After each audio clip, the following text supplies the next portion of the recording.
What's going on, everybody? Welcome to another brand new installment of Renegades Reviews, exclusively here as always on the Casa D18 Studios channel. I, of course, am your host, the Renegade JJ Williams, and it's the first of the month, which means it's time for a new theme. It's October, so we're going to be taking a look at classic horror movies beginning with 1920's Dr. Jekyll and Mr. Hyde, starring John Barrymore, Brandon Hurst, Martha Mansfield, Charles Willis Lane, Cecil Clovely, Nita Naldi, and Louis Wolheim. What's going on, everybody? Thank you for joining me here once again for another brand new installment of Renegades Reviews. And like I said during the introduction, it's a new month, new theme. We're going to start taking a look at classic horror films. And by classic, I mean movies made before 1970. So you're not going to get any of your slasher, Leatherface, Michael Myers, Jason, Freddy, Chucky, Leprechaun, Pinhead, Ghostface, none of that. Not that there's anything wrong with that, but I feel that before we get to those films, we must acknowledge the classics. Like Roman Reigns on SmackDown, acknowledge me. So that's what we're going to do, is we're going to start with 1920s silent film adaptation of Dr. Jekyll and Mr. Hyde, and we're going to go all the way through. Last film we're going to do this month is 1968's Night of the Living Dead. So much history here to get through with these classic horror films. Let's not waste any time. Let's get right into it here, shall we? Now, our movie opens with Dr. Henry Jekyll, a doctor of medicine who lives and works in London, England, in the late 1880s. Now, when he's not treating the poor in his free clinic, he is in his laboratory experimenting. We then meet Sir George Carew, who is the father of Jekyll's fiancée, Millicent, and is suspicious of the young doctor's intentions and is often irritated by his tardiness and high-mindedness. Now, Sir George observes that no man could be as good as Jekyll looks. Following dinner one evening, Sir George taunts his prospective son-in-law in front of all their mutual friends and debates with him about the causes and effects of a person's personality, insisting that every man is fundamentally composed of two selves who are in continual conflict. Sir George feels that a man cannot destroy the savage in him just by simply denying its impulses. The only way to get rid of a temptation is to yield to it. Jekyll reflects on Sir George's comments and begins to research and experiment on separating the two basic natures of man, the good and the evil. Finally, after much trial and error, he develops a potion that rapidly transforms him into a hideous, evil counterpart, a man that he refers to as Edward Hyde. Now, when in the form and consciousness of Hyde, Jekyll is not recognizable as himself. So, to facilitate his bad side's access to his own home and adjacent laboratory, Jekyll informs his trusty servant, Poole, that Mr. Hyde is to have full authority and liberty at the residence. Utilizing his potion, Jekyll literally begins to live a double life. The compassionate and gentlemanly Dr. Jekyll by day, and the lustful, hunchbacked creature, Mr. Hyde, who ventures out largely at night. Now, as Hyde, he lurks about the seediest parts of London, frequenting opium dens, bars, and music halls, anywhere that he can satisfy his dark indulgences. He rents a small furnished room in the area and brings Gina, a young woman, and exotic dancer to live with him. Soon, however, Hyde tires of her company and forces her to leave.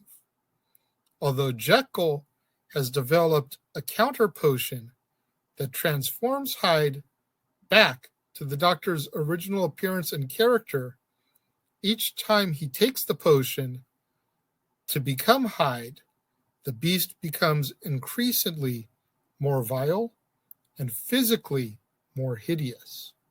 Meanwhile, Millicent worries about the absence of her fiancé, so Sir George calls on Jekyll, but the young man is not at home. Sir George then encounters Hyde in a nearby street, where the brute has just knocked down a small boy to the ground and injured him. Now, in order to make amends for his actions, he goes and gets a check, which he returns to the boy's father. Now, Carew notices that the check has been signed by Dr. Henry Jekyll, so he confronts Poole, who tells him the story of Edward Hyde. Hyde returns to the lab, drinks the counter potion, and changes back into Jekyll. Sir George finds the transformed Jekyll in the lab and demands to know about his relationship with Mr. Hyde, threatening to break off his daughter's engagement to the Doctor if he does not answer his questions. The threat enrages Jekyll, so much so that the stress itself triggers his retransformation into Hyde. Horrified in witnessing the change, Sir George flees out of the lab, but Hyde catches him in the courtyard and beats him to death with his stout, club-like walking stick. Hyde then runs to his apartment and destroys any evidence there that might link him to Jekyll.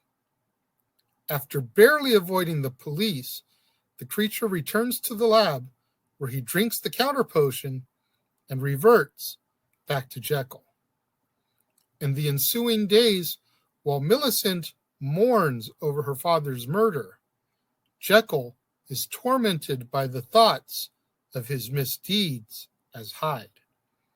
Soon, the ingredient needed to make the counter potion is depleted and cannot be found in all of London. Jekyll therefore confines himself to his locked lab, fearing that he might become Hyde at any moment. Millicent finally goes to see him, but as she knocks on the lab's door, he begins transforming into Hyde. Before he opens the door, Jekyll consumes poison in a ring that he wears, one that he had taken from Gina. Now, fully transformed into Hyde, he lets Millicent in, locks the door, and grabs her in his arms.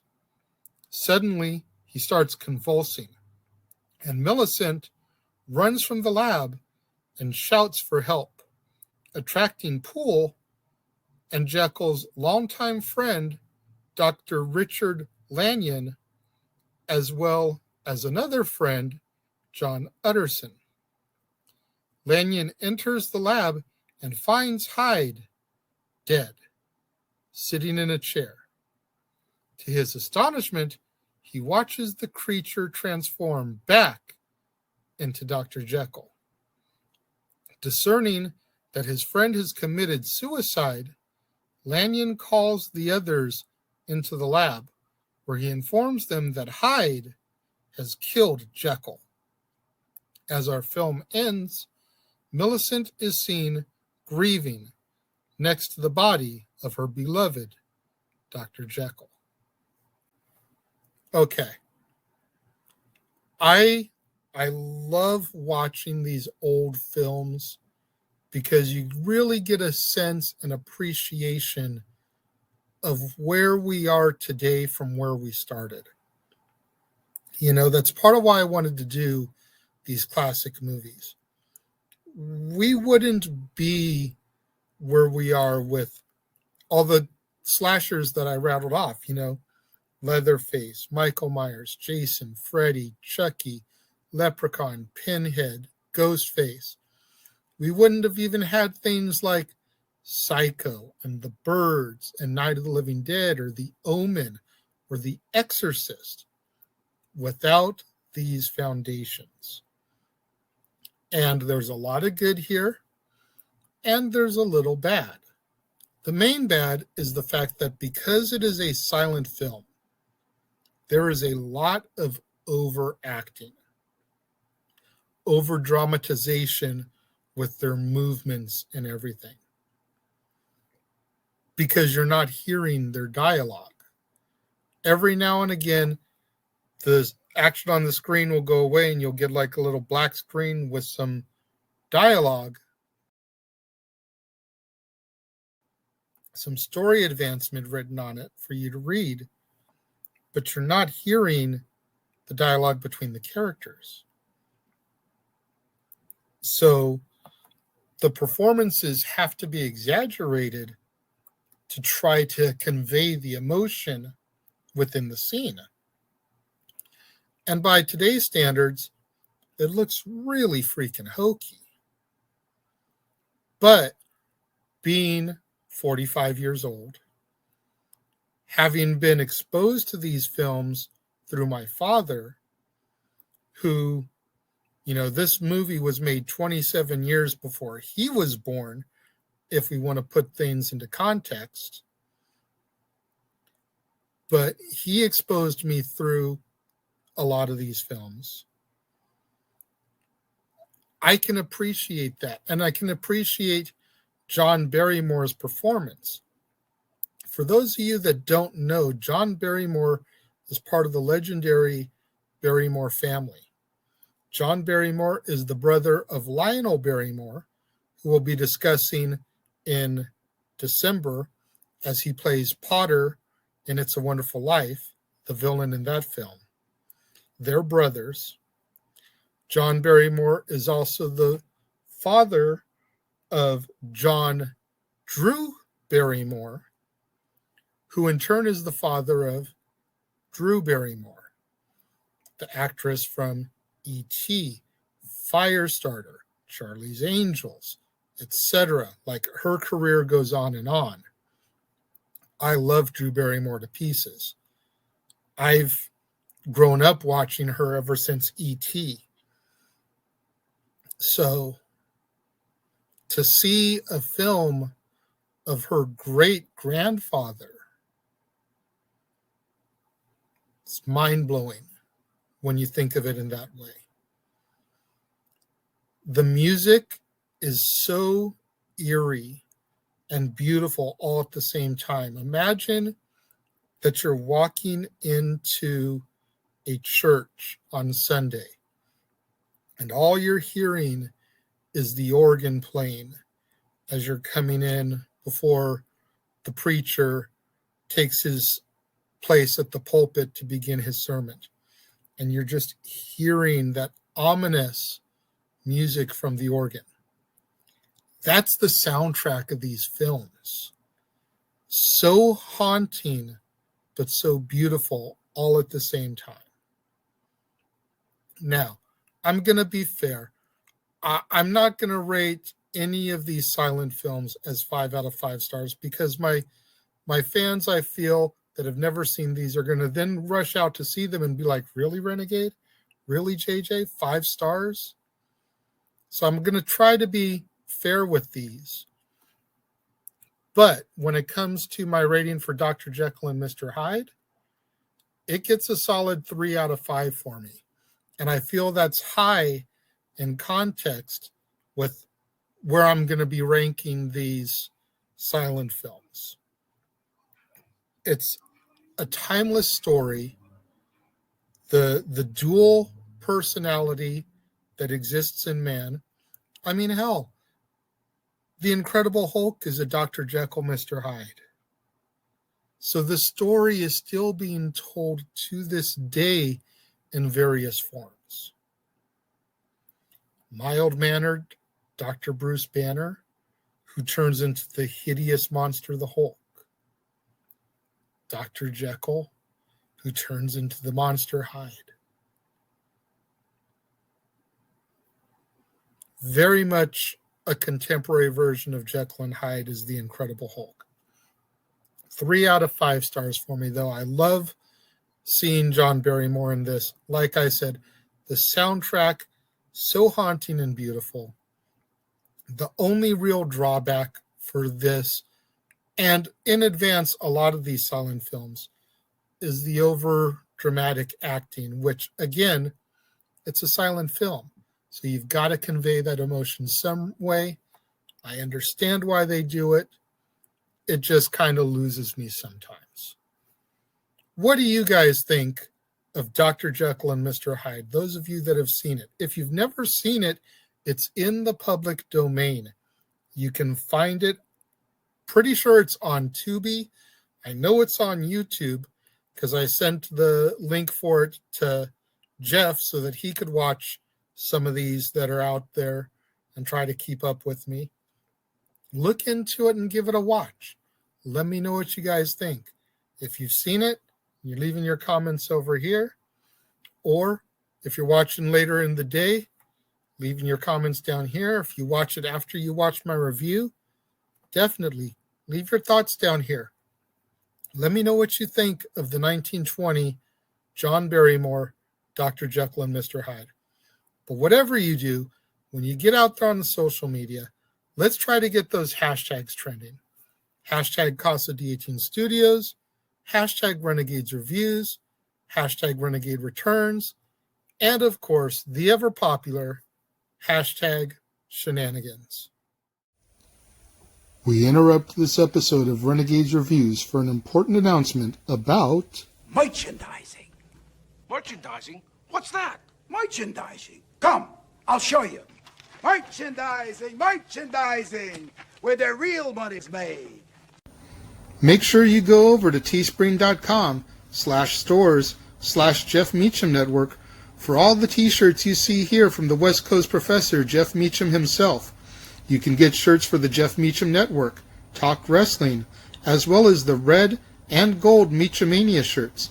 And while you're there, don't forget to get your shirts of the Casa D18 Studios Brotherhood, the Dads on Wrestling shirt, the Renegade J.J. Williams, Statboy Sports Bar, and the hashtag Statboy Approved shirt. Make sure you go over to teespring.com/stores/Jeff Meacham Network and score your shirts today. Make sure you guys tune in tomorrow, right back here on the Casa D18 Studios channel, for another brand new installment of Renegades Reviews, when we move forward a couple years and we take a look at 1922's Nosferatu, a symphony of horror, starring Max Schreck, Gustav von Wagenheim, Greta Schroeder, Alexander Grenache, George H. Schnell, and Ruth Landshoff. You're not going to want to miss out on that tomorrow, right back here on the Casa D18 Studios channel, right back here on another all-new Renegades Reviews, when we take a look at the German film Nosferatu, which is basically an unauthorized telling of the Dracula story. And we'll get more into that tomorrow. To all my loyal fans and viewers out there, tuning in for the premiere, been leaving your thoughts and comments over here. Thank you very much. I greatly appreciate each and every one of you. Likewise, all my loyal fans and viewers out there tuning in a little bit later in the day, watching on demand, leaving your thoughts and comments down here. Thank you very much. I appreciate each and every one of you. I appreciate all my loyal fans and viewers out there tuning in during the day, showing me that love, showing me that support, trying to help me boost up my viewership ratings so I can eventually get monetized and try to make some money on this. Thank you very much to each and every one of you for joining me today and tuning in, and I will see you guys next time.